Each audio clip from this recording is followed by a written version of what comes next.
Nagsagawa ng organizational meeting ngayong araw ang House Committee on Good Government and Public Accountability sa pangunguna ni Chairperson Joel Chua. Ang detalye ihahatid ni Sofia Potenciano. Pinangunahan ni Committee on Good Government and Public Accountability Chairperson Joel Chua ang pagpupulong na nakatutok para sa mandato ng komite. Kabilang na dito ang investigasyon sa mga kasong may kinalaman sa malfeasance, misfeasance at non-feasance mula sa mga opisyal at empleyado ng gobyerno.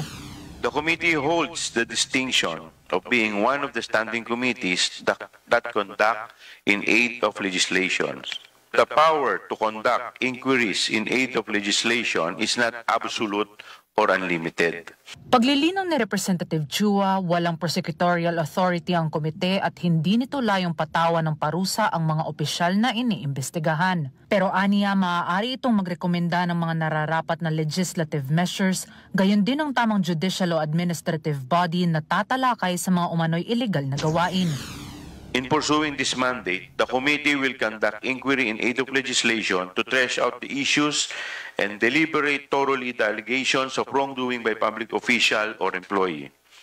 The committee will then be able to identify the gaps in laws, rules and regulations, and propose legislation that will address these gaps.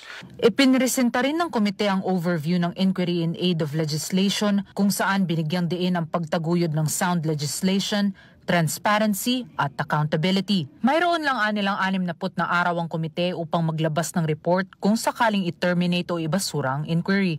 Maliban na lamang kung palalawigin ito ng mayorya. Layon ng komite na matiyak ang tamang proseso para sa mga opisyal o empleyado ng pamahalaan na lumalabag sa batas, pati rin ang paghain ng mga batas na magpapaigting sa good governance at public accountability sa bansa. Para sa totoong balita sa Bagong Pilipinas, Sofia Potenciano, Congress News.